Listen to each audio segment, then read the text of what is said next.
Alhamdulillahi Rabbil Alamin. Wassalatu wassalam ala ashrafil anbiya'i wal mursalin wa ala alihi wa sahbihi ajma'in.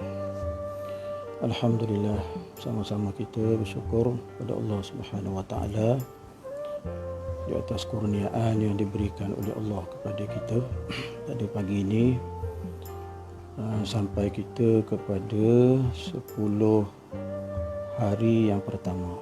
Sebagaimana yang kita semua tahu bahawa pada bulan Ramadan ini dibahagikan kepada 3 fasal. Fasal pertama rahmah, fasal kedua ialah keampunan atau maghfirah, fasal ketiga ialah itqu minan nar, bebas daripada api neraka. Dan kita pada hari ini, hari ke-10, maka ini adalah hari terakhir penggal atau fasa pertama dalam melalui Ramadan tahun ini. Mudah-mudahan Allah Subhanahu wa taala menerima segala amalan-amalan kita pada bulan Ramadan dan juga pada bulan-bulan yang lain. Alhamdulillah dapat bersama-sama dengan rakan-rakan sekalian pada hari ini. Kita insya-Allah saya cuba untuk buat beberapa pengisian pendek, taklah lama sangat, mungkin sekitar 10 ataupun kurang daripada 10 minit insya-Allah.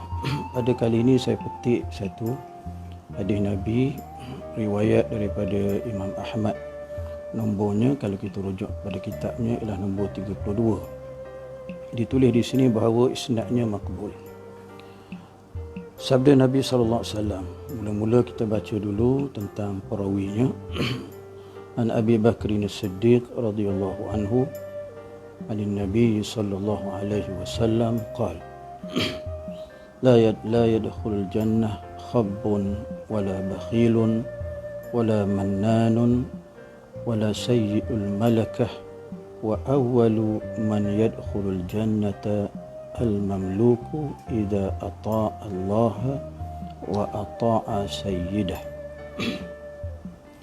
Hadis yang kita baca tadi, rakan sekalian, maksudnya ialah hadis ini dibawa daripada Sayyidina Abu Bakar As-Siddiq radhiyallahu anhu, merupakan khalifah yang pertama, kawan baik Nabi, rakan sepermainan Nabi sallallahu alaihi wasallam, juga mertua Nabi kita sallallahu alaihi wasallam, bapa kepada Aisyah radhiyallahu anha.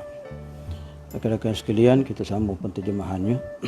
Beliau bersabda, tidak akan masuk syurga seorang penipu, seorang yang bakhil, orang yang suka mengungkit-ungkit pemberiannya, dan yang terakhir pemimpin yang berperangai buruk. Manakala dalam hadis ini juga ada menyebutkan tentang orang yang pertama sekali akan masuk syurga. Disebut dalam penterjemahan hadis ini, orang yang pertama kali akan masuk syurga adalah hamba yang taat kepada Allah dan kepada tuannya, yakni majikannya. Yang tadi kita telah sebut bahawa riwayatnya daripada Imam Ahmad bin Hanbal. Oleh itu, sekadar untuk kita ambil sedikit kefahaman daripada hadis ini. Yang pertama, hadis ini dia ada 2 bahagian. Yang pertama ialah orang yang tidak akan masuk syurga. Jadi itu yang bahagian pertama, orang yang tidak akan masuk syurga. Yang kedua, orang yang pertama kali akan masuk syurga, orang yang mula-mula akan masuk syurga. Maka dari segi senarainya, kalau kita lihat orang yang disebut oleh Nabi iaitu la yadkhulul jannah, tidak akan masuk syurga, ada beberapa orang di sini, iaitu penipu. Itu yang pertama. Yang kedua, orang yang bakhil, orang yang kedekut. Yang ketiga, orang yang suka mengungkit-ungkit pemberiannya. Dan yang keempat ialah pemimpin yang berperangai buruk. Yang pertama ialah orang penipu ini akan menjadi orang yang gagal masuk syurga Allah Subhanahu wa taala. Tipu pada diri sendiri, tipu pada mak ayah, tipu pada kawan-kawan dan sebagainya. Kadang-kadang menipu dengan isteri, menipu dengan suami, kadang-kadang Ada juga penipuan itu mencakupi benda-benda yang kecil, benda-benda yang besar. Dan kadang-kadang kita tak perasan bahawa penipuan yang kita buat itu pada kita kecil, tetapi menimbulkan pengaruh atau kesan besar kepada orang lain. Yang kedua, orang yang bakhil. Sepatutnya kita pada bulan Ramadan terutamanya, kita menjadi orang yang pemurah, yang suka bersedekah, yang suka beri makan. Dan di antara pahala yang besar kepada orang yang berpuasa ialah beri makan. Lagilah besar pahalanya beri makan kepada manusia-manusia lain. Yang paling besar pahalanya ialah beri makan kepada orang yang tidak berkemampuan, seperti orang miskin dan juga orang yang fakir. Yang ketiga, yang gagal masuk syurga ni orang yang suka mengungkit-ungkit pemberiannya. Ini keadaan mengungkit-ungkit ini biasanya berlaku di antara suami dengan isteri. Kadang-kadang berbalah suami dengan isteri, ayah dengan anak. Suami mengungkit-ungkit pemberiannya kepada isteri apabila berbalah dengan isteri. Isteri juga kadang mengungkit-ungkit pasal suami apabila berbalah-balah dengan suami. Begitu juga anak ataupun ayah. Ayah ni bila anak degil sikit, mulalah mengungkit-ungkit, aku beri kamu ini, aku beri kamu itu, ayah buat ini, ayah buat itu. Sedangkan itu semua adalah tanggungjawab seorang bapa kepada anaknya yang akan ditanya oleh Allah Subhanahu Wa Taala. Dan yang terakhir ialah tuan-tuan, iaitu empat senarai orang yang tidak akan masuk syurga, pemimpin yang berperangai buruk. Macam mana kita katakan pemimpin yang berperangai buruk? Kalau kita bincang, memang topik pemimpin ini sangat besar, sangat panjang, sangat mendalam ke perbincangannya. Tapi cukup sekadar kita katakan bahawa pemimpin ini contoh masyarakat. Sebagaimana sabda Nabi SAW, An-nas ala dini mulukihim. Manusia itu dia akan mengikut anutan pemimpinnya. Maka kalau pemimpin itu menjadi Islam, lalu hamba rakyatnya akan menjadi Islam. Kalau pemimpin yang berperangai buruk, maka hamba rakyat pun sedikit demi sedikit, lama-kelamaan jadi buruk juga perangainya. Cuba kita lihat bagaimana kisah zaman-zaman dulu.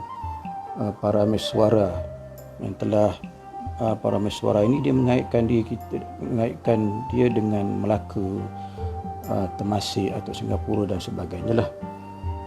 Bila para meswara menganut ajaran Islam, menggunakan nama sang nilai utama, akhirnya hamba rakyat pun masuk Islam. Jadi pemimpin-pemimpin yang baik ini pemimpin-pemimpin yang memberi contoh kepada masyarakatnya, pemimpin-pemimpin yang berakhlak mulia. Maka rakyat pun akan turut menjadi manusia yang berakhlak mulia. Mudah-mudahan pemimpin yang ada sekarang ini merupakan pemimpin-pemimpin yang cuba untuk menjadi pemimpin yang berakhlak mulia, agar hamba rakyatnya pun menjadi orang yang berperangai atau berakhlak mulia. Itu 4 perkara, 4 sifat ataupun 4 jenis manusia yang kata Rasulullah SAW tadi bahawa tidak akan masuk syurga. Mudah-mudahan Allah lindungi kita daripada keempat-empat jenis manusia ini, keempat-empat jenis perangai ini. Jangan sekali-kali ada di dalam diri kita sifat penipu itu. Jangan ada dalam diri kita sifat orang yang kedekut atau bakhil. Dan jangan ada di kalangan kita ni di dalam diri kita ni orang yang suka mengungkit-ungkit pemberiannya. Berilah dengan ikhlas.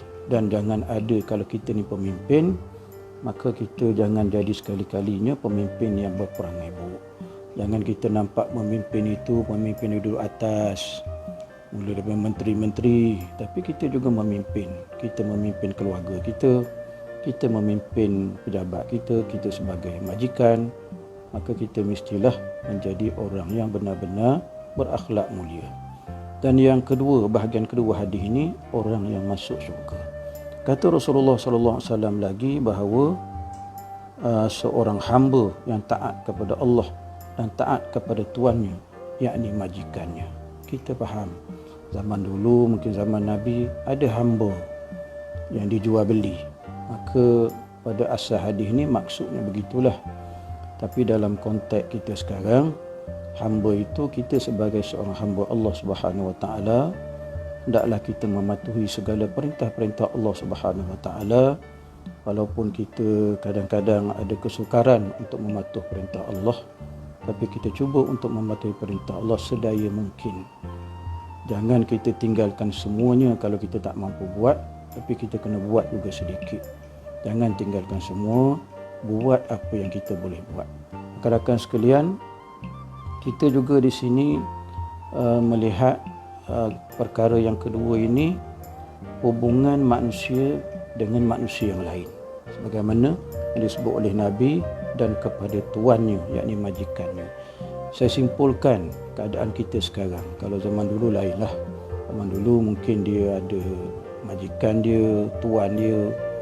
Hamba ini dimestikan patuh kepada tuannya.